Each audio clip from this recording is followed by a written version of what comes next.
Subscribe करें और bell दबाएं ताकि कोई खबर रह न जाए।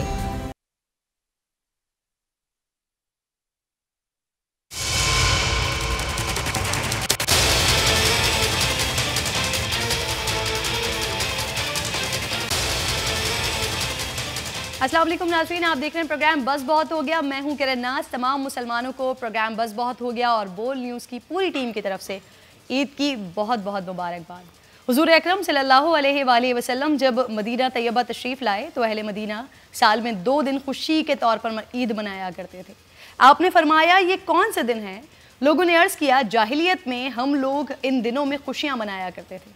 आपने फरमाया अल्लाह ने इनके बदले इनसे बेहतर 2 दिन तुम्हें दिए हैं, ईद उल फित्र और ईद उल अज़हा। अल्लाह का जितना शुक्र अदा किया जाए नाज़रीन कम है कि हमें दीन इस्लाम में पैदा किया है। इस्लाम सिर्फ रसूमात का दीन नहीं है बल्कि इसने इंसानी हुकूक की पासदारी पर इतना जोर दिया है कि रब्बे ताला अपने हुकूक तो माफ़ फरमा देगा लेकिन इंसानों के हुकूक की पास पुरस ज़रूर होगी। कल पूरे पाकिस्तान में सुन्नत इब्राहीमी अदा की जाएगी। ये एक ऐसा फरीज़ा है जो बारगाह रब्बुल इज़्ज़त में इंतहाई मकबूल है क्योंकि क़ुरबानी के ज़रिए अल्लाह के हुजूर बंदा अपनी जानो माल का नजराना पेश करके दर हकीकत जज्बा उबूदियत का इजहार करता है जो अल्लाह ताला को बहुत पसंद है क्योंकि तौहीद बारी ताला का सबसे बड़ा तकाजा यही है कि इंसान की मोहब्बत का महवर सिर्फ ज़ाते बारी ताला और मोहब्बत कुर्बानी मांगती है। मुमलिकत खुदादाद पाकिस्तान हर तरह की कुर्बानी के लिए तैयार है। रब की रज़ा के लिए, मुल्क व कौम के लिए, हर बड़ी कुर्बानी के लिए हम तैयार हैं, लेकिन छोटी छोटी कुर्बानी, अनाओं की कुर्बानी हम नहीं देंगे। क्या नाज़रीन हम ये जानते हैं कि हमारे पड़ोस में कोई रिक्शे वाला, ठेले वाला, गुब्बारे वाला रहता है जिसकी बेटी की शादी नहीं हुई, जिसकी बीवी बीमार है या जिसके बच्चे कई कई दिन भूखे रहते हैं, जिसके घर ईद के दिन भी कुछ खाने का नहीं होगा, जो साल साल नेमतों के लिए तरसते रहते हैं। हमारा मिजाज जनाब ये है कि बड़ी सी साफ़ सुथरी चमचमाती गाड़ी गंदी ना हो, शीशा खोल कर कचरा ऐन सड़क पर फेंकेंगे, घर की सफाई करेंगे लेकिन गंद गली में ही छोड़ेंगे, ट्रैफिक रूल्स तोड़ेंगे लेकिन झगड़ा वार्डन से करेंगे, ताकतवर के सामने खुशामदी और कमज़ोर को ज़दोकोब करेंगे। सामने वाले का कितना ही बड़ा नुकसान क्यों ना हो जाए अपनी जेब धोखे से गर्म करते रहेंगे। क्या ऐसा नहीं हो सकता कि हम बहैसियत एक कौम इस साल कुर्बानी के असल मकसद को समझते हुए अपनी अना और नफ़रतों को कुर्बान करते हुए कुर्बानी के असल जायके को महसूस करें? क्या ऐसा नहीं हो सकता कि इस बार हम डीप फ्रीजर्स भरने के बजाय उन गरीबों तक पहुंचा दे गोश्त जो असल इसके हकदार हैं? क्या ऐसा नहीं हो सकता कि सियासतदान अपनी ज़ाती ख्वाहिशात की कुर्बानी देकर मुल्क व कौम के लिए कुछ कर गुजरें? ईद कुर्बा का असल पैगाम अताते रब्बे ताला में अपनी जान से गुजर जाना है। ईद कुर्बा को इसकी असल रूह को समझते हुए और उस पर अमल करते हुए मनाइए। इसे नमूद व नुमाइश से ज़रा बाज रखिए और अपने हर अमल में कुर्बानी का जज्बा रखिए ताकि तमाम मुसलमानों के लिए बस बहुत हो गया। बोल न्यूज़ की पूरी टीम की तरफ से आप तमाम लोगों को एक बार फिर ईद की बहुत बहुत मुबारकबाद। प्रोग्राम के पहले सेगमेंट की जानिब आपको लेकर चलती हूँ। तो नाज़रीन क्योंकि आज चांद रात है तो उसी हवाले से फिर हम अपने प्रोग्राम का आगाज़ भी कर लेते हैं। मुल्क में कोरोना है, हज़ारों लोगों का रोज़गार छिन गया है, बेरोज़गारी बढ़ने के बावजूद कुर्बानी का जज्बा कम ना हुआ। समझा तो ये जा रहा था कि इस साल पाकिस्तान में कुर्बानी कम की जाएगी, यकीनन हालात भी ऐसे ही है, मगर सलाम है पाकिस्तानियों के जज्बे को जिन्होंने सब अंदाजे गलत साबित किए। जिसके पास जो भी बन पड़ा उसने अल्लाह की राह में कुर्बान करने को तरजीह दी है। पाकिस्तान में कुर्बानी के जानवर पिछले साल के मुकाबले में एक मोहतात अंदाजे के मुताबिक 15% ज़्यादा सेल हो चुके हैं। कराची की सबसे बड़ी मवेशी मंडी में 6.5 लाख जानवर लाए गए जिनमें से 6 लाख से ज़ायद जानवर बिक चुके हैं, यानी 90% से ज़ायद जानवर नाज़रीन सेल हो गए। 2019 के मुकाबले में इस साल अब तक 1.5 लाख जानवर ज़्यादा बिक चुके हैं। अगर मैं आसान करके समझा दूं तो पिछले साल सिर्फ कराची की सुपर हाईवे की मंडी में 10 अरब का बिजनेस हुआ था, जो साल अब तक 11 अरब से ज़ायद का हो चुका है और मज़ीद उम्मीद की जा रही है कि ईद के दूसरे दिन तक इसमें इजाफा होगा। कराची की दीगर मंडियों का डाटा भी शामिल कर लिया जाए तो ये फिगर बहुत ऊपर चला जाएगा। यही हाल लाहौर की मवेशी मंडियों का है जहां 12 छोटी बड़ी मंडियां लगाई गई हैं जिनमें 18 लाख जानवर लाए गए हैं, जिनमें से अब तक 16 लाख जानवर कुर्बानी की नीयत से लोग खरीद चुके हैं, जो पिछले साल के मुकाबले में ज़्यादा है। इस्लामाबाद समेत मुल्क भर की मवेशी मंडियों में जानवर कम और ख़रीदार ज़्यादा थे।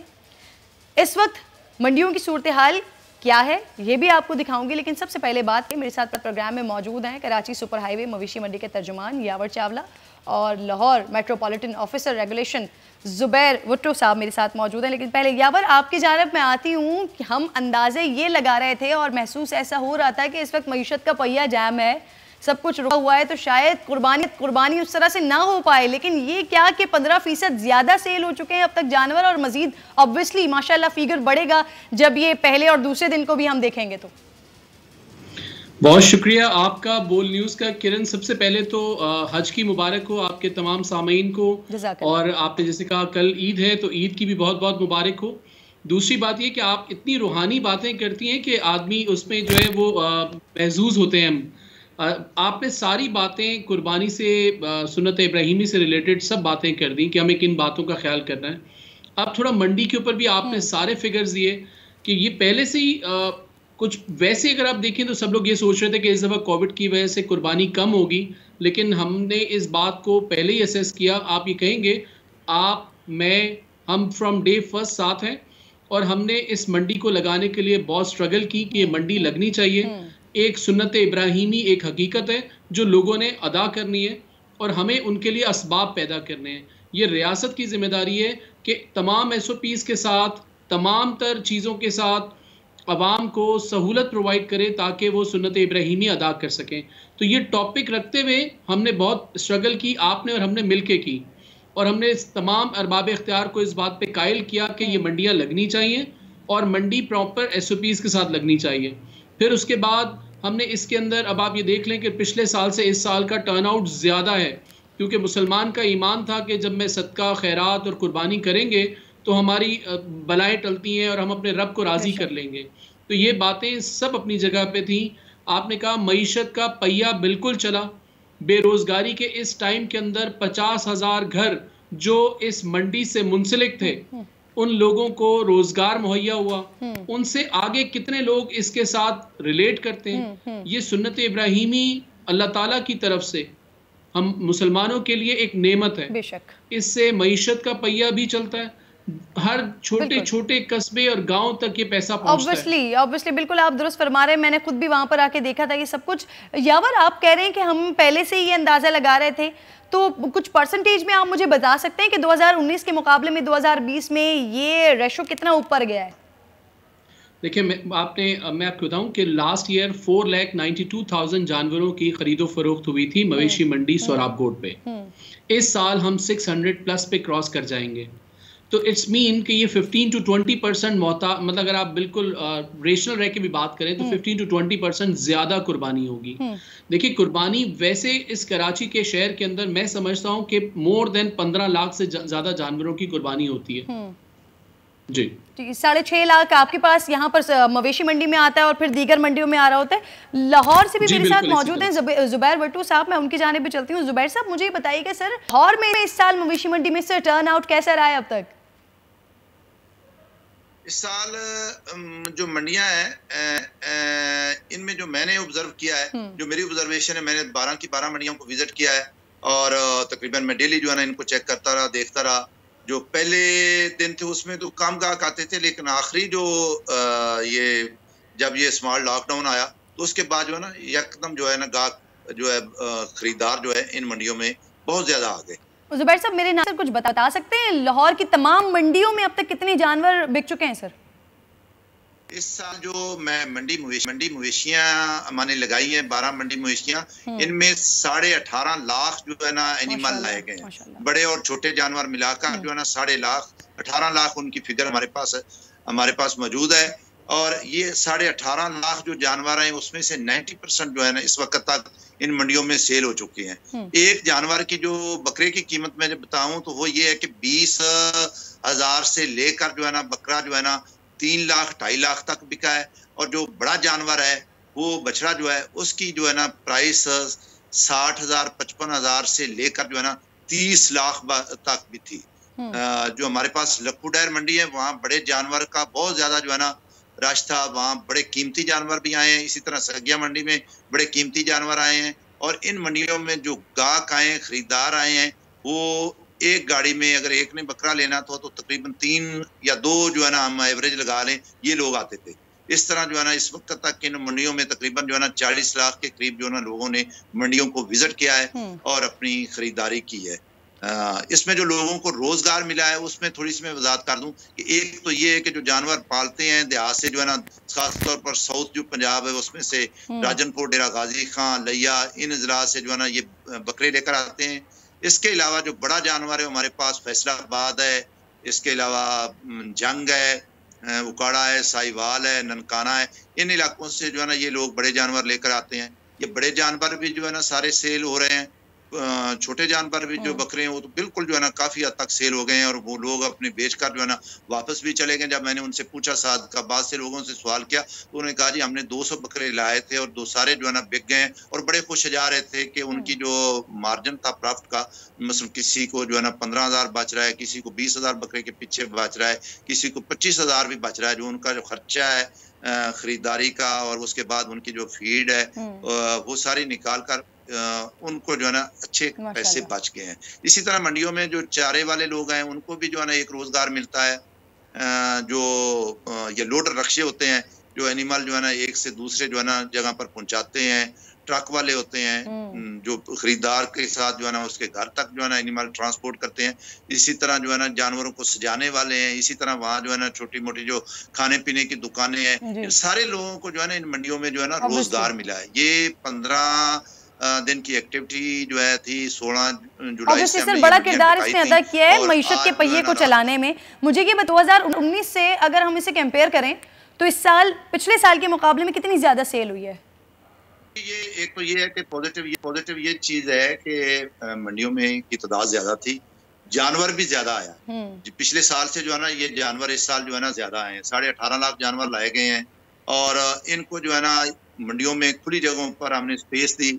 इसके साथ साथ जो है ना ये पॉजिटिव ये चीज नजर आती है कि ये सारे जानवर जो है ना 90% लोग बेचकर अपने घरों को वापस जा चुके हैं और वो खुश हैं वापस जा। वो अपने जो है ना सामान के साथ लोड कर रहे थे तो हम उनसे पूछ रहे थे तो उनका यही था कहना कि जी ठीक है हम जो है ना मुतमिन जा रहे हैं। हमें जो है ना एक साल का जो हम रिज़्क कमाते हैं अपने छोटे छोटे जो है ना ये बकरे लेकर जो है ना उसको पालते हैं, उसके बाद जो है ना मंडी में लाकर हम बेचते हैं तो उनको एक जो है ना साल का जो रिज़्क होता है जो उनकी रिज़्क की तलाश थी वो उसमें कामयाब होकर जा रहे हैं। और इसके अलावा जो है ये पिछले साल से इकोनॉमी को एक ज़्यादा बूस्ट मिला है। उसकी वजह ये कि ज्यादा इस साल एनिमल जो है ज्यादा जानवर जो हैं वो बिके हैं और ये सारे जो है ना जानवर अभी आप सावधान कि हमारी घरों में आए हैं। अब इनको ज़िबा किया जाएगा, उसके बाद इनकी जो है ना खाल जो है वो एक मार्केट में जाएगी, कसाई जो है उसको एक रोजगार मिलेगा। इसके साथ साथ जो है ना ये गोश्त तकसीम होगा। तो ये सारा जो हमारी इकोनॉमी जो है मैं समझता हूँ बिल्कुल मंजूर जुबैर साहब बिल्कुल आप दुरुस्त फरमा रहे हैं। बहुत शुक्रिया, आप साथ मौजूद थे। कराची की मैं यावर से बात कर रही हूँ। यावर कल तक मैं लोगों से बात कर रही थी तो आम तासुर ये मिल रहा था कि बारिशें हुई हैं, सीजन जब बारिश आया मानसून हुई तो उसके बाद मंडी पिट गई।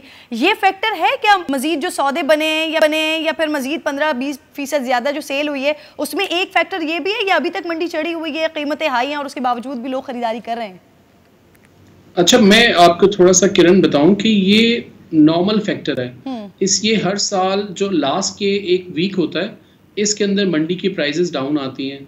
शुरू में व्यापारी भी समझ रहा होता है कि ये लोग आते हैं, सिर्फ विजिटर्स आते हैं। आप देखेंगे 90% आप इस चीज़ को रियल करेंगे क्योंकि हमने 40 डेज की मंडी लगाई है। हम 22 जून से एक्टिव थे इसके ऊपर और उसमें पहला एक जो फ्लॉक होता है वो सिर्फ और सिर्फ देख रहे होते हैं लोग, सिर्फ इंस्पेक्ट करने आते हैं। आपको पता है कि कराची की जो मवेशी मंडी है ये दुनिया की सबसे बड़ी मंडी है जिसमें इतनी क्वांटिटी के अंदर जानवर होता है जिसकी आप खरीदो फरोख्त करते हैं। अगर नेक्स्ट ईयर अल्लाह ने चाहा और हम इस कोविड-19 से निकल चुके होंगे तो मैं आपसे रिक्वेस्ट करूंगा कि हमें मेरा विजन जो है इस मंडी के हवाले से वो मैं आपको दे देता हूं, उसके बाद आप उस पर सोचिएगा, मुझसे बेहतर सोच सकती हैं। मेरा विजन ये है कि पाकिस्तान एक फार्मिंग की और एग्रीकल्चर की रिच कंट्री है। हमारे पास जानवरों की खरीदो फरोख्त, हलाल मीट की इतनी बड़ी मार्केट दुनिया में कहीं नहीं है। तो हमें सिर्फ और सिर्फ दुनिया को बताना है कि ये सुन्नत इब्राहिमी की वजह से एक इतना बड़ा फेस्टिवल लगता है जिसमें आप खरीदो फरोख्त कर सकते हैं 5 लाख जानवरों की। मतलब इसमें डिफरेंट इकसाम के ऊँट, डिफरेंट इकसाम के बकरे, डिफरेंट इकसाम के गाय बैल और अगर हम दुनिया को इस बात को ऊपर टूरिस्ट को यहाँ लाने में तैयार हो जाएं, इस काबिल हो जाए। आप देखिए स्पेन के अंदर एक बैलों की रेस होती है, उसको देखने के लिए दूर दूर से टूरिस्ट आता है। आप कहें इंडिया के अंदर एक मेला लगता है यही जानवरों का, वो सिर्फ डिस्प्ले होती है, उसमें दूर दूर से लोग आते हैं और 3-3, 4-4 दिन का होटल पैकेज लेते हैं, वो विजिट करते हैं, वो देखते हैं, वो खरीदारी करते हैं। यहाँ आप पाकिस्तान की एक्सपोर्ट को प्रमोट कर सकते हैं। अगले साल हम मिल के, मैं और बोल चैनल और किरण नाज मिल के हम ये बात कहेंगे, हम दुनिया को ये बताएंगे कि ये हमारा इवेंट है, आप लोग आएँ, यहाँ हलाल मीट की सेल परचेज की बात करें, हम B2B यहाँ पे फैटनिंग कर रहे हैं। यावर, ये आपने बड़ी खूबसूरत बात की है। इनफैक्ट मैं, आपने जब मुझे ये आइडिया दिया तो मैं ये सोचने लगी, और शायद मुझे नहीं लगता कि किसी के जहन में ये बात आई होगी, या गालिबन आई भी होगी तो उसको इस तरह से अमली जामा पहनाने के लिए बात नहीं की गई होगी कि इस इवेंट को हम ऐसा इवेंट बना सकते हैं जैसे दुनिया में। जी, आपके इस प्रोग्राम से आपसे कमिटमेंट ले रहा हूँ, नेक्स्ट ईयर मैं और आप इसी प्रोजेक्ट पे काम करेंगे और इस मुल्क के लिए एक्सपोर्ट का दरवाजा खोलेंगे इसी मवेशी मंडी से। बिल्कुल बिल्कुल दुरुस्त फरमा रहे हैं आप। मुझे ये बताइए कि कराची के मवेशी मंडी में जो आने वाले व्यापारी हैं वो सारे यहाँ से खुश होकर जा रहे हैं, मतलब उनको उनके मुंह मांगी प्राइजेस मिली है, या फिर कुछ ना कुछ हमेशा हर साल ही होता है कि जो जनरल ब्लॉक के लोग होते हैं उनको कोई ना कोई परेशानी होती है, यावर वो किसी न किसी परेशानी का इजहार करते हैं, तो इस बार उन तमाम शिकवे शिकायतों का इजाला किया गया? अच्छा, मैं आपको बताऊं, देखिए मुसलमानों में एक ये बड़ा फैक्टर है, आप जिस तरह रूहानी बातें करती हैं ना, आप शुक्र अदा करती हैं हर चीज़ का, इसी तरह से जिन लोगों में आज भी शुक्र है ना, वो आप लोगों को मिलेंगे कि एक हर तरह से बिजनेस के मॉडल्स, मतलब आप ये देखेंगे कि पूरी मंडी के अंदर रेल पेल है। आज भी चांद रात है और वहाँ दिन का समय है, आज भी दुनिया वहां पे पहुंची हुई है, हमारा पूरा शहर पहुंचा हुआ है। बिल्कुल, और यही चीज यावर मुझे जाननी है। बहुत शुक्रिया आप प्रोग्राम में साथ मौजूद थे उसके लिए, क्योंकि ये मुझे जानना है। लोग आ रहे हैं, जोक तर जोक आ रहे हैं बहुत बड़ी तादाद में। फयाज बुखारी हैं, बोल न्यूज़ के नुमाइंदे हैं कराची मवेशी मंडी के बाहर, तो मैं उनकी जानिब चलती हूँ। फयाज, मुझे जरा बताइएगा इस वक्त सूरत हाल क्या है? चांद रात है, पीक टाइम है, ये लोगों की बड़ी तादाद मौजूद है, लोग भी आ रहे हैं, जानवर भी हैं मंडी में, ये सब बिक गया? नहीं, अभी बहुत सारे जानवर बाकी हैं और ऐसा बिल्कुल नहीं है कि हमारी मवेशी मंडी खाली हो जाए, क्योंकि सुपर हाईवे पर लगने वाली जो ये मवेशी मंडी है, ये एशिया की सबसे बड़ी मवेशी मंडी है और इसमें रात गए तो क्या, ईद के 3 रोज़ तक जानवर जो है वो बिकते नज़र आते हैं और लोग जो है वो इस बार कुछ हद तक कम आए हैं। वैसे इतनी गहमा गहमी नज़र नहीं आ रही, क्योंकि पिछले सालों में जो है वो रात में इस वक्त जगह नहीं होती थी, लोग जो है वो ख़रीदार बहुत ज़्यादा होते थे और जानवर लेने के लिए जो रश होता था वो काबिल दीद होता था। इस वक्त कुछ हद तक रश जो है वो कम है, क्योंकि लोग जो है वो शायद कोरोना वायरस और SOPs की वजह से थोड़े से, कोरोना वायरस जो है वो इसकी एक बड़ी वजह है, क्योंकि इंटरनेशनल आपको पता है कि पूरी दुनिया में ये सिस्टम चल रहा है। और ये बहुत अच्छी बात है, क्योंकि जब तक मैं जाती रही तब तक मैंने नहीं देखा कि कोविड-19 की वजह से लोग वहां पर आए हों, लेकिन आप अच्छी खबर दे रहे हैं मुझे कि कोविड की वजह से लोग एहतियात कर रहे हैं और चांद रात के दिन रश नहीं है। मोइन जुबैर, आप लाहौर से साथ मौजूद हैं, वहाँ का हाल बताएं, क्या वहाँ भी यही सिचुएशन है जो कराची में सब ने अपनी अपनी कुर्बानी के जानवर खरीद लिया, इस वजह से इतना खास रश नहीं है, या रश है लाहौर की मंडी में? साइड पे हो जाए जी किरण, लाहौर की मवेशी मंडियों में इस वक्त रश जो है वो काफ़ी ज़्यादा है और एक बैल यहाँ पर लगता है, बिल्कुल रश काफ़ी ज़्यादा है और लोगों की कोशिश ये है कि अच्छे से अच्छा जान लेकर कर जाएं। एक अच्छा जानवर पहले आप देखें, बड़ा खूबसूरत जानवर ये लग रहा है और इसके मालिक से जानते हैं, ख़रीदा नहीं किसी ने अब तक? हाँ जी, ख़रीदा नहीं अब तक। ये कितने का बेच रहे हो? 75,000 का। तो जो खरीदार आते हैं वो कितना रेट लगा रहे हैं? वो कोई 65 ना होता, 66 ना होता। तो आप लास्ट कितने का बेच दोगे? 70 का। ठीक है, यकीनन मुझे खुद भी डर लग रहा है, क्योंकि तमाम इर्द गिर्द जितने हैं बैल ही नज़र आ रहे हैं और पता नहीं लग रहा कोई कहीं से आगे मार ही ना दे। अच्छा, और भी यहाँ पर एक डीलिंग चल रही है, पहले वो भी देख लेते हैं। एहतियात की बहुत ज्यादा जरूरत है, प्लीज एहतियात करें आप। साथ मौजूद है, बहुत बहुत शुक्रिया मोइन जुबैर आपका भी बेहद शुक्रिया। तो नाज़रीन, ईद कुर्बा का मौका है और इस पर जब मैंने आपसे बात की है कुर्बानी के हवाले से, मवेशी मंडियों के हवाले से, तो अब ज़रा इसका दूसरा जो रुख है उस पर भी मैं बात करूँगी और जो अगले सेगमेंट की जानिब बढ़ने जा रही हूँ, दूसरा रुख वहाँ पर भी आपको नजर आएगा। पाकिस्तान तहरीक इंसाफ की हुकूमत ने मुकम्मल इंसाफ करते हुए ईद पर अवाम को तोहफा देने का फैसला किया है। बड़ी ईद है जनाब, तो तोहफा भी फिर बड़ा ही होना चाहिए, और इसलिए पेट्रोलियम मसनूआत की कीमतों में एक बार फिर इजाफा कर दिया है। पेट्रोल 3 रुपये 86 पैसे और हाई स्पीड डीजल 5 रुपये फी लीटर महंगा कर दिया है। मिट्टी के तेल की कीमत में 5 रुपये 97 पैसे और लाइट डीजल की कीमत 6 रुपये 6 पैसे फी लीटर बढ़ा दी है। यानी हुकूमत अपने टैक्स का मार्जिन कम नहीं करेगी, आवाम को परेशान ज़रूर करेगी। विफाकी वजीर उमर अयूब खुद बता चुके हैं कि हुकूमत फी लीटर पेट्रोल पर इस वक्त 50% टैक्स वसूल कर रही है। इमरान खान साहब, आप हर मामले में भारत की मिसाल देते हैं। वहाँ 2 दिन पहले ही डीजल की कीमतों में मजीद कमी हुई है और यहाँ इजाफा कर दिया गया है। LPG की कीमत में भी 1.5 रुपये फ़ी किलो इजाफा किया गया है। लेकिन ये तो वो जुल्म है जो सरकार कर रही है, मगर हम तो बहैसियत कौम भी एक दूसरे को लूटने में कोई कसर नहीं। ईद उल अज़हा है, सबको मालूम है कौन कौन सी अशिया सबसे ज़्यादा इस्तेमाल होंगी या इस्तेमाल होंगी, सबको मालूम है। सबकी सब महंगी कर दी गई। एक हफ्ते में रेट्स में 200% इजाफा। मुनाफाखोर अपना काम दिखा रहे हैं, साथ ही सरकार की जो रेट है उसको भी चैलेंज कर रहे हैं। हुकूमत अपनी रेट लिस्ट पर अमल दरामद करने में पूरे पाकिस्तान में नाकाम हो चुकी है। कहने को ईद उल अज़हा की चांद रात है, लेकिन आसमान पर चांद की जगह सब्जी और मसाला जात की कीमतों ने ली हुई है। मज़ेदार पकवानों की तैयारी में इस्तेमाल होने वाली सब्जियों की कीमतों में इजाफा हो चुका है। 50 रुपये किलो बिकने वाला टमाटर 100 से 120 रुपये किलो में फ़रोख्त हो रहा है। 25 रुपये मिलने वाली प्याज, 25 रुपये किलो मिलने वाली प्याज इस वक्त 50 रुपये किलो में फ़रोख्त की जा रही है।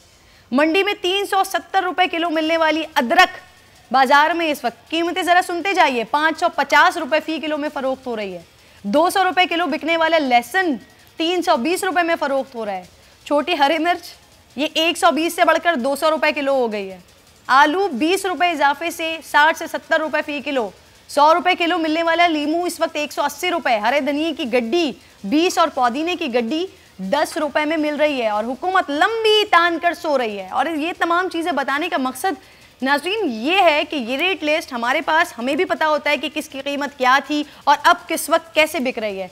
लेकिन मुझे समझ नहीं आता कि कराची या फिर हुकूमतें क्यों हर साल ही नाकाम हो जाती हैं। मेरे साथ इस वक्त मेरे मेहमान मौजूद हैं। शम्सुल इस्लाम में कमोडिटी एक्सपर्ट हैं। बहुत बहुत शुक्रिया सर आपका।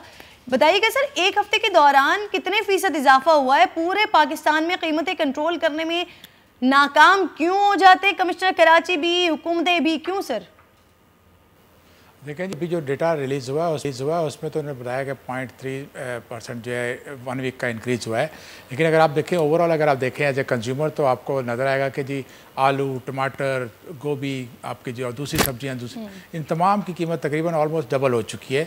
जो आलू आपका 30-40 रुपये था इस वक्त 70 से 80 रुपये किलो हो चुका है। इसी तरह से टमाटर जो कभी 30-40 रुपये का बिक रहा था वो आप जाके 80 से लेकर 120 रुपये किलो तक पहुँच चुका है। मिर्चें, वो आपकी हरी मिर्चें महंगी हो चुकी हैं। वो तो ऑल टाइम पूरा सीज़न हम देखते आ रहे हैं पूरे साल से कि ग्रीन चिली बहुत ज़्यादा महंगी हुई। धनिया की जो वो बट्टी होती है जो छोटी आप यूज़ करते हैं वो 10 से 20 रुपये की वो हो गई है। तो इसमें जो अनचेक एक तरह से प्राइसेस बढ़ती जा रही हैं। और रीज़न इसमें ये आ रही है कि जो रेगुलेटर्स हैं, जो कंसर्न डिपार्टमेंट हैं, जो कमिश्नर प्राइसेस इशू करते हैं, कोई कंसर्न ही नहीं है। प्राइसेस उनकी लगता है कि ऑफिस में बैठ के ही कर रहे हैं, उनको हकीकत का ग्राउंड रियलिटी क्या है उसका कुछ पता नहीं है। और फिर उसके बाद जो मार्केट में जो प्राइस हाइक हुआ है उसके ऊपर कोई एक्शन नज़र नहीं आ रहा। सर मुझे ये बताएं कि प्राइस लिस्ट हुकूमत की तरफ से जारी की जाती है, वो सही होती है? ये यूँ कह लीजिए कि हकीकत पर मबनी होती है? देखिए, कमिश्नर की टीमें बनी होती हैं और उन्हें डिस्ट्रिक्ट वाइज रखा हुआ है और उनको जो है पूरा इख्तियार होता है कि जो ये प्राइस लिस्ट बनाते हैं सबसे पहले तो वही एक मज़ाक़ा लतीफ़ा ही आप समझिए कि ये होता है कि जो मार्केट में अगर दाल जो है वो 260 रुपये किलो मिल रही है तो उसकी प्राइस वो कहते हैं इस पर 200 फिक्स कर दो। इसी तरह से जो चावल की कीमत, जो पंजाब से चावल चलता है वो पाकिस्तान कराची पहुँचता है तो उसकी अगर 175 रुपये कीमत है तो कहते हैं इसकी 145 फिक्स कर दो। बहुत शुक्रिया सर, आप प्रोग्राम में साथ मौजूद थे। प्रोग्राम का नाज़रीन इस वक्त ब्रेक का वक्त हो गया, ब्रेक लेती हूँ, ब्रेक के बाद वापस आती हूँ। एक शख्सियत भी मेरे साथ आज प्रोग्राम में मौजूद होंगी।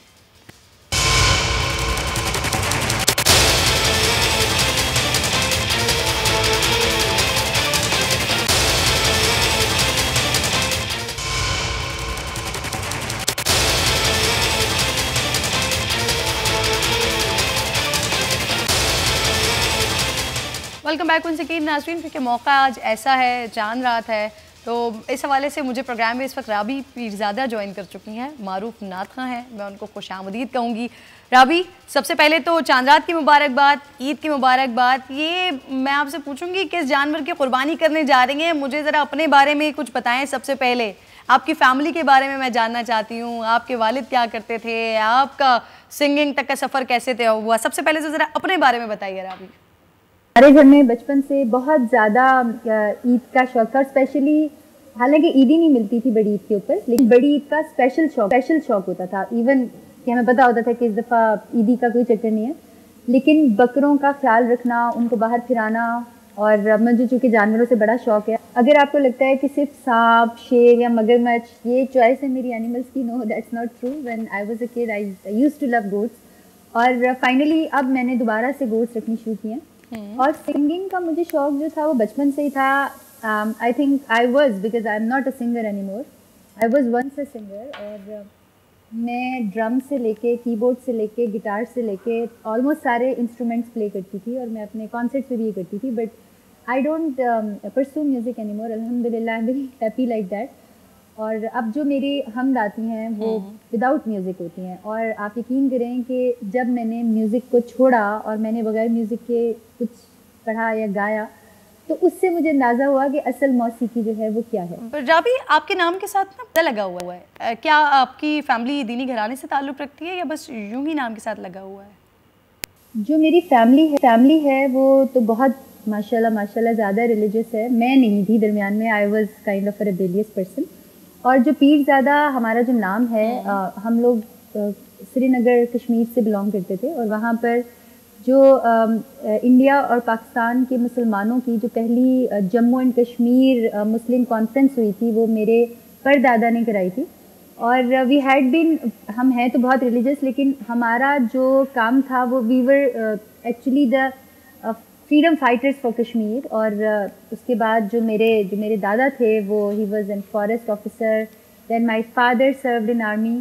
तो हमारी फैमिली के कुछ हिस्सा जो था वो बहुत ज़्यादा रिलीजियस था, और कुछ हिस्सा जो था वो नॉर्मल था। और एक इंसान मैं थी जो थोड़ी सी डिफरेंट थी, because I always used to believe, there was a time कि मुझे लगता था कि चूँकि मैं कश्मीरी फैमिली से थी, लड़कियों को बड़ा दबा के रखा जाता था उसमें, तो मेरे अंदर कुछ ऐसी, मेरा ख्याल है कि बगावत शायद पैदा होती गई कि मैंने हर वो काम किया जो हमारी फैमिली की लड़कियों को परमिशन नहीं थी। जैसे कराटे किए, फिर मैंने हॉर्स राइडिंग की, फिर मैंने हैवी बाइक की, फिर मैंने ट्रक की रेसिंग की, जहाज़ उड़ाए। अच्छा राबी, आप पाक की भी माशाल्लाह तालीमात हासिल कर रही हैं, मुसव्वरी भी करती हैं, आपके पैगामात जो सोशल मीडिया पर आते रहते हैं, आजकल मसरूफियात क्या है दिन भर की?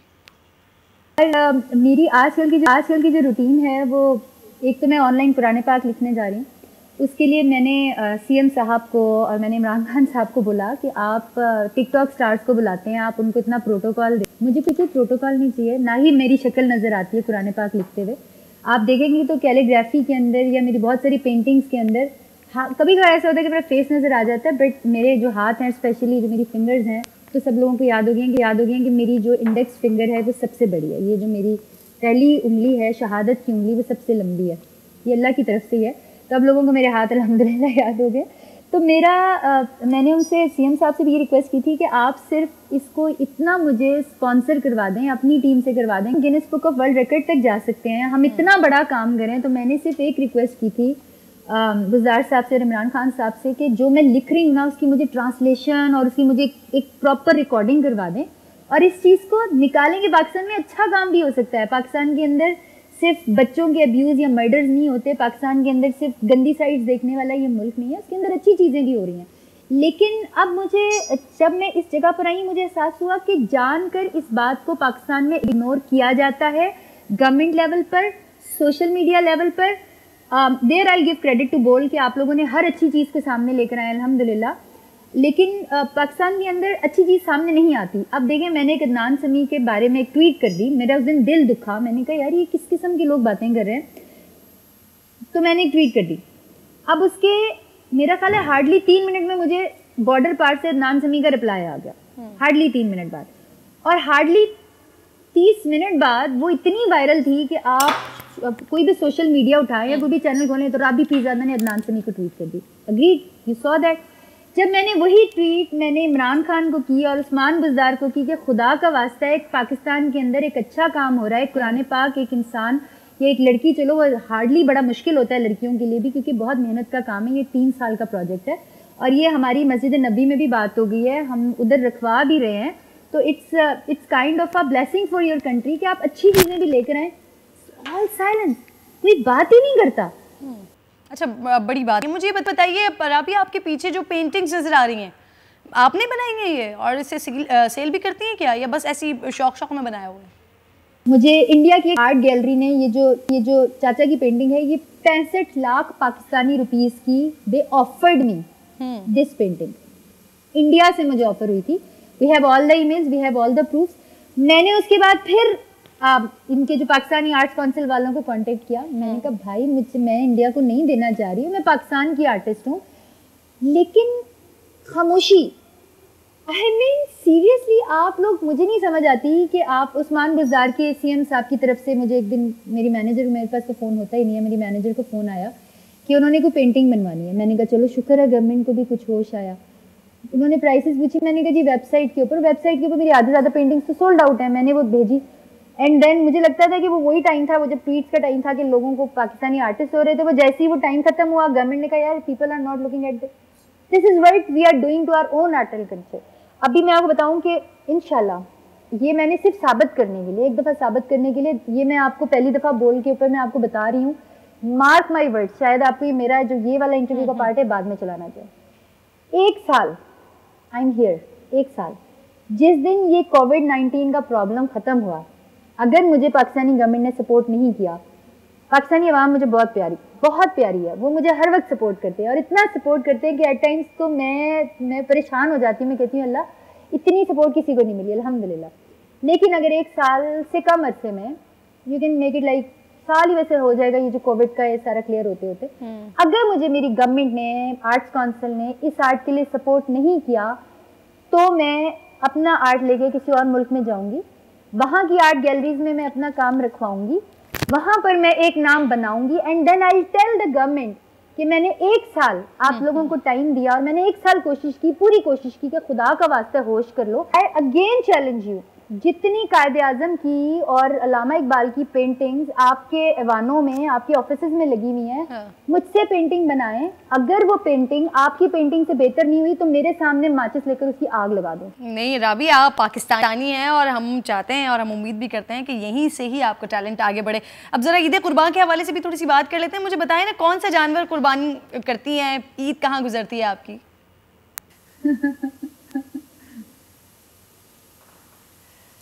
अच्छा, ईद तो डेफिनेटली अपने पेरेंट्स के साथ ही गुजारती हूँ मैं। और कुर्बानी पे मैं बड़ी इंटरेस्टिंग आपको बात बताती हूँ कि पिछले साल जब मैं मीडिया के अंदर थी and I was a singer, मुझे याद है कि मैंने एक गाय कुर्बानी की थी। वो जो नहीं होते, वो जो आजकल मम्मी डैडी कल्चर है, कितने पैसे, 1.5 लाख रुपए दे दो तो गाय कुर्बान होकर पीसेज होकर आपके घर में आ जाती है। That's what I did. और 2 बकरे मैंने कुर्बान किए थे, if I am not wrong. और इस ईद के ऊपर चूँकि मेरे पास पैसे ही नहीं थे तो मैंने हार्डली अपनी पेंटिंग, और मैं पेंटिंग्स की भी ज़्यादातर जो अमाउंट है वो मैं I help people, social work में करती हूँ तो मैं लोगों की मदद कर देती हूँ। तो मैंने हार्डली इस दफ़ा कोई 25-30 हज़ार रुपये का बकरा लिया। 25-30 हज़ार इसलिए बिटवीन लिया, I don't want to tell you price. और ये नहीं कि मैं 50,000 तक का भी ले सकती थी, बट मैंने एक नॉर्मल अच्छा हेल्दी बकरा लिया और 50,000, बाकी 25,000 थे उसके मैंने ऐसे लोगों के घरों के किराए जमा करा दिए जो कि नहीं कर सकते। तो देखिए, कुर्बानी जो है वो सुन्नत है, हम सबको करनी चाहिए।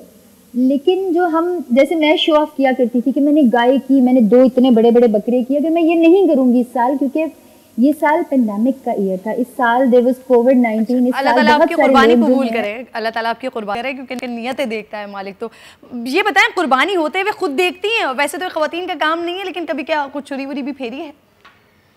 पूरी मैंने बहुत दफ़ा फेरी है बर्ड्स के ऊपर फेरी है। और मैं छोटी होती थी तो मैं बहुत शायद जालिम किस्म की होती थी कि मैं बर्ड्स को ना, अब्बू ने मुझे एक एयरगन ले दी थी तो मैं बर्ड्स को मार कर ना, मुझे ऐसे ही मुझे उनकी गर्दनें काटने का शौक था, तो मैं उनकी बैक से गर्दनें काट देती थी एवं, और खाती भी नहीं थी, अल्लाह मुझे माफ़ करे, मेरे गुनाह इतने ज़्यादा है। तो वो एक दफ़ा मेरे चचा ने देख लिया, उन्होंने कहा ये क्या कर रही है उसको, फिर उन्होंने मुझे बोला तो एक सामने से काटते हैं और दूसरा you are not allowed to do it. तो उसके बाद से मैंने नहीं किया, लेकिन कुर्बानी में देख लेती हूँ। और देखें ये आजकल बहुत फैशन है, मैं जिस लाइफ से आई हूँ उसमें मेरी बहुत सारी ऐसी फ्रेंड्स थी, ये मैं आपको यकीन करें, मैं वैसे तो मैं झूठ नहीं बोलती, लेकिन यकीन करें कि मैं बहुत बड़ा सच बता रही हूँ कि मैं ऐसे लोगों को भी जानती थी अपनी पुरानी लाइफ में जो ज़रा हाई क्लास है, कि वो अब तो शायद कोविड की वजह से ना जाए, वो बड़ी ईद के ऊपर ये पूरे मुल्क में ना गोश्त की और खून की स्मेल आती है, मैं टर्की जा रही हूँ, नहीं मैं उधर अमेरिका जा रही हूँ, मैं लंदन जा रही हूँ, this country start stinking on Eid unfortunately, अल्लाह माफ़ करे ऐसे लोगों को। तो बिल्कुल ऐसी कोई बात नहीं है, अगर बच्चों को भी जो एक एज आ जाती है 12-13 साल की, अगर आपने उन्हें कुर्बानी दिखानी है तो उन्हें बताएं, उन्हें कहें कि दिस लैम्ब और this goat is a blessed one, इसको तो अल्लाह ताला ने बरकत दी है, ये तो फ़ौरन जन्नत में चला जाएगा। अगर आप इसको बताएंगे यार देखो कितना जुल्म हो रहा है, ये काट रहे हैं, तो वह हम अपने दीन से, अपनी एक हिस्ट्री से, अपने इस्लाम से हम इन चीज़ों को दूर कर देते हैं। चलिए राबी, ये मैं आपसे उनके नाम तो नहीं पूछूंगी जिनके आप रही हैं, जिनके लिए आप बात करेंगे, मुझे बताएं कुर्बानी का जानवर कभी खुद खरीद कर लाई है, खुद बार्गेनिंग की है? हाँ बिल्कुल मैंने बार्गेनिंग की है, पिछले साल I went to buy myself, इस दफ़ा मैंने नहीं किया, क्योंकि इस दफ़ा अगर मैं कहती ना कि 50,000 का बकरा 25,000 का दे दो तो अगले ने कहना था बीबी चल अपना कम कर, क्योंकि secondly I was avoiding because of this Covid thing, तो मैं खुद भी थोड़ा सा अवॉइड करी थी उधर जाना। लेकिन मैं गई हूँ और मैंने पिछले साल बार्गेनिंग भी की, और मेरी आवाज़ से मैंने, हालांकि उस वक्त भी वो स्काफ किया हुआ था, तो जो बकरे वाले भाई थे ना वो पहचान गए, तो मुझे याद है कि मैंने उन्हें बोला कि मैंने आपका बकरा नहीं लेना, और फिर मैं चली गई, तो वो पीछे पीछे आए, और मैंने वीडियो भी की थी, और वो वीडियो अच्छी खासी सोशल मीडिया के ऊपर वायरल भी हुई थी कि पिछले साल लोग बड़े तंग थे गवर्नमेंट से। तो मैंने, अगर आप देखेंगे, अगर आप मेरे सोशल मीडिया पेजेस पे जाएंगे तो आपको वहाँ की एक वीडियो नजर आएगी बाकायदा, मुझे बहुत अच्छा लगता है। देखो मैं वो वाली चीज़ नहीं हूँ कि बड़ी स्मेल आ रही है या मेरे पाँव के ऊपर मिट्टी या कीचड़ या जो भी उनका जो गंदबला होता है जानवर का वो लग रहा है, नो वाई, हम पाकिस्तानी है ना, we have to own this गंदबला। आप यकीन करें, मेरे सारे बहन भाई जो लोग मुझे बड़ा असाइलम की बातें करते रहते हैं, मेरे बहन भाई जो है ब्रिटिश नेशनल है, और मेरे लिए उन सबसे ज़्यादा आसान था कि मैं किसी भी मुल्क की अभी तक कि मैं जाकर नेशनलिटी ले लूँ। आप यकीन करें कि वो इतना साफ़ सुथरा वो सारा कुछ देखकर ना मेरा तो दिल ख़राब होना शुरू हो जाता है। मैं जब लंदन जाती हूँ, मेरी पूरी फैमिली वहाँ पर है, तो मेरा कोई 2-3 दिन बाद ना मुझे पाकिस्तान का धूल कचरा याद आना शुरू हो जाता है, मुझे सांस लेने का मज़ा ही नहीं आता। So own your thing, own your country. जब तक आप अपने मुल्क को ओन नहीं करेंगे, मुल्क की गंदगी को ओन नहीं करेंगे, हम पता है क्या होते हैं, हम मुल्क को कैसे ओन करते हैं, हम मुल्क को ऐसे ओन करते हैं कि आज चांद रात है। अभी आप बाहर जाकर देखेंगे तो आपको एक लंबी लाइन नजर आएगी मोटरसाइकिल के ऊपर लड़कों की, जो कि अजीब वियर्ड सी हरकतें कर रहे होंगे। और वियर्ड सी हरकतें मैं ये नहीं कह रही कि वो डायरेक्टली किसी लड़की को छेड़ रहे होंगे, कोई बातें कर रहे होंगे। आप मुझे खुद बताएं, आप अपनी फैमिली के साथ हैं, आपके साथ 2-4 लेडीज़ हैं और साथ लड़के गुजरे, वो ऊंचा ऊंचा हंसेंगे भी ना, तो वो लड़की बेचारी घबरा जाएगी कि भाई मेरे अब्बा मेरे साथ हैं, मेरे भाई मेरे साथ हैं, ये किस तरह से हंस रहे हैं। तो ये वन व्हीलिंग करना, ये चीखें मारना या लड़कियों को छेड़ना या ऊंचा ऊंचा डांस करना या गाने लगाना, that doesn't make you a patriotic, that doesn't show anyone that you love Pakistan।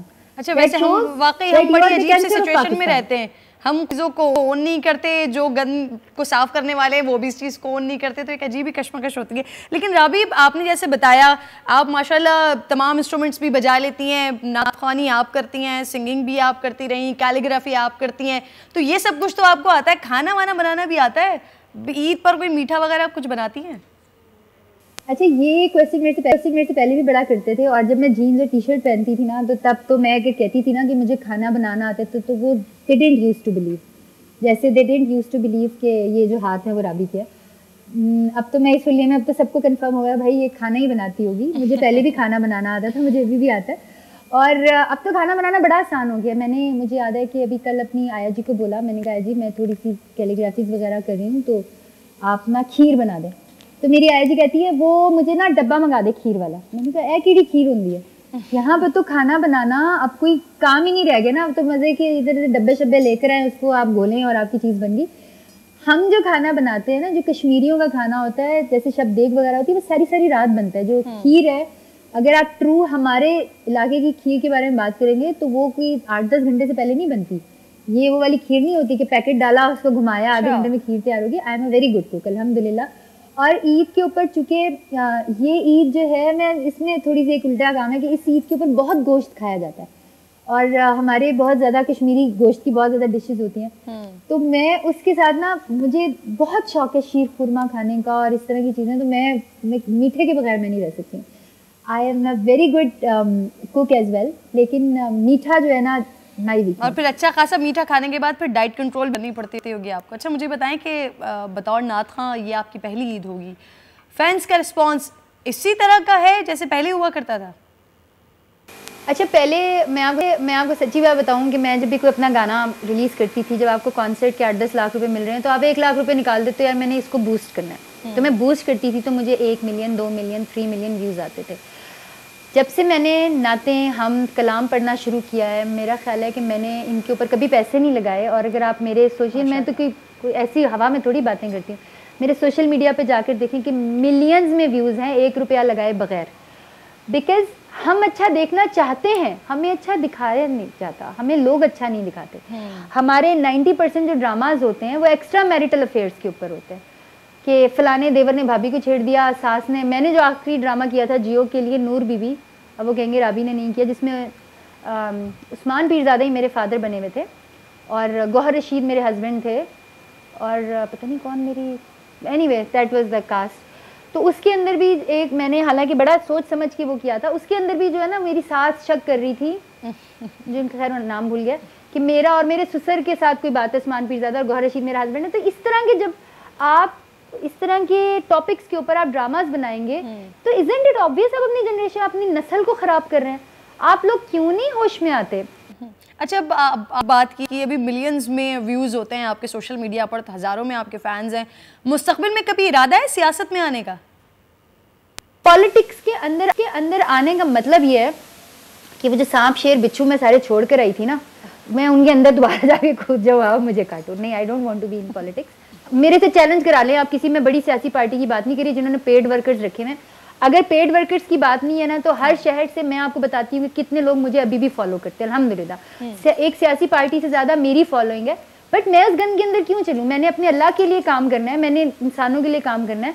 और मेरे जिस दिन मैंने काम किया ना कि मुझे पॉलिटिशियन बनना है या मुझे फलाना बनना है, उस दिन मुझे सवाब मिलना ख़त्म हो जाएगा। चल, मैं आपसे पूछूं कि पाकिस्तानी एक्टर कौन आपका पसंदीदा है, पाकिस्तानी एक्ट्रेस कौन सी पसंदीदा है, किसका नाम लेंगे आप? वॉच ड्रामाज ना, मैं पहले देखती थी ना, मैं अब देखती हूँ। लेकिन इफ़ यू आस्क अबाउट, मैं आपको, चूँकि मैं सिंगर हूँ, मैं आर्टिस्ट का नहीं बता सकती हूँ। मैं जब सोनू निगम की आवाज़ सुनती हूँ ना, गुजरते गुजरते लगाया होता है, क्योंकि मेरे इर्द गिर्द तो अभी कोई इस तरह का नहीं हुआ ना, मैं ही हुई हूँ। तो आप यकीन करें, मेरी दिल से एक ख्वाहिश सी होती है कि अल्लाह, इस काश ये अपनी आवाज़ के अंदर ना आपकी तारीफ़ में कुछ गाए, उसकी इतनी खूबसूरत आवाज़ है। तो अल्लाह कभी दिल बदल दे। और रही बात फीमेल सिंगर्स की, तो मुझे लता जी बहुत पसंद है और अभी भी बहुत पसंद है, और वो मुझे, मैं चाहे जो मर्जी कर लूँ वो मुझे पसंद रहेंगी। उनकी आवाज़ बहुत खूबसूरत है। मुझे आशा जी की आवाज़ बहुत पसंद है, मुझे श्रेया घोषाल की आवाज़ बहुत पसंद है। अब फिर मेरे पर लोगों ने लगा देना है कि राबी फिर इंडिया के सिंगर्स की तारीफ़ें कर रही है। तो पाकिस्तान के कौन से सिंगर्स हैं भाई जिनको आपने डायरेक्ट फेमस किया? आपने कौन से सिंगर्स फेमस किया? आप मेरे पे तो फतवा लगा देते। मुझे बताओ कि जब तक नुसरत फ़तेह अली खान साहब इंडिया नहीं गए थे, did somebody valued him? No. जब तक राहत फ़तेह अली खान साहब इंडिया नहीं गए थे, did somebody valued him? No. Same goes with Atif Aslam. अच्छा राबी, जो आपने नाम लिया, आपकी नीयत तो बहुत अच्छी है कि आपने सोनू निगम के बारे में कहा कि कभी मालिक दिल बदलते हैं उनका, लेकिन ये वही शख्सियत है जनाब जिनको अजान की आवाज़ से तकलीफ होती है। खैर, सियासत के लिए आप कह रही हैं कि सियासत में जो कीड़े मकोड़े आप छोड़ के आई हैं, जो बिच्छू आप छोड़ कर आई हैं, वो दोबारा से उसको कैरी करने वाली बात होगी। लेकिन सियासतदानों के ऊपर नज़र है आपकी, उनमें से कह सकती हैं आपके कौन बड़ा एक्टर है? उन्होंने प्रैक्टिकली भी बहुत कुछ किया हुआ है। और मैं शहबाज शरीफ के दौर में मैं ये बताऊं कि मैं उनको टॉन्ट नहीं कर रही हूँ कि वो अच्छे एक्टर हैं, मैं उनकी तारीफ़ कर रही हूँ। वो अच्छे सिंगर भी हैं, अच्छे एक्टर भी हैं, और उन्होंने अच्छे काम भी किए। आप ये ना करें कि मैं उन्हें अच्छा एक्टर इसलिए कह रही हूँ कि वो हर जगह के ऊपर अपनी तस्वीरें खिंचवाने पहुंच जाते थे। मेरा इस चीज़ से कोई ताल्लुक लेना देना नहीं है, वो जाने, अल्लाह ताला जाने, अवाम जाने। लेकिन as far as the acting is concern, जब वो ऐसे ऐसे करके वो स्टेज के ऊपर मारते, ये फेंका वो और उनके भाई, तो आई रियली लाइक दैट। वो सिंघम वाली टच आती थी उनमें।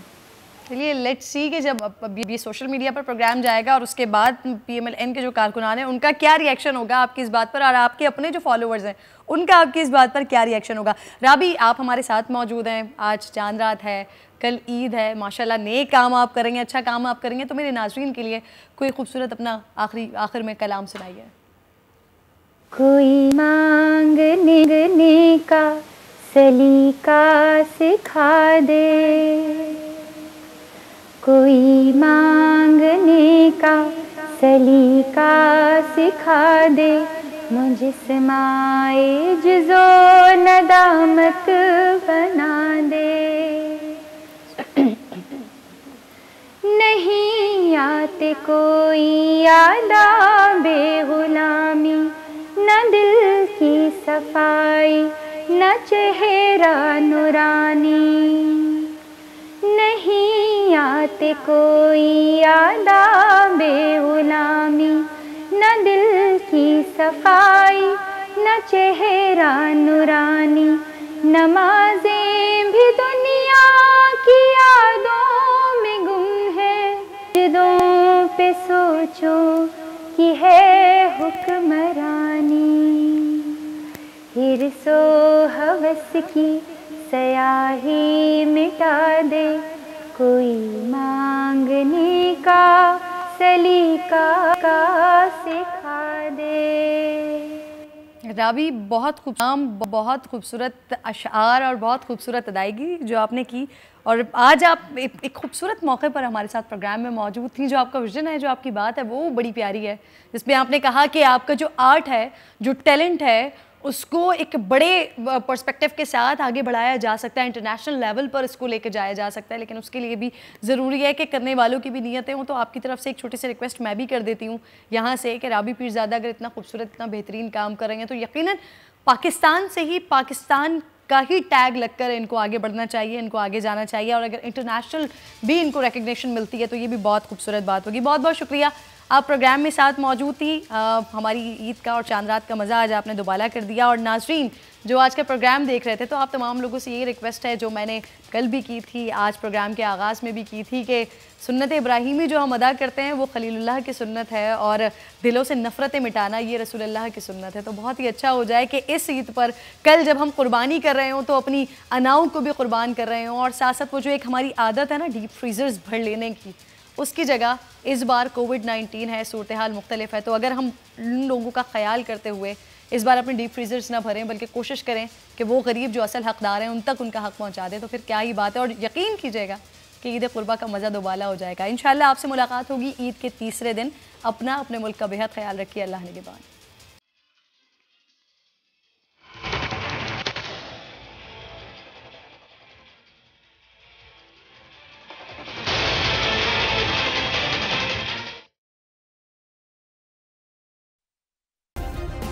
सब्सक्राइब करें और बेल दबाएं ताकि कोई खबर रह न जाए।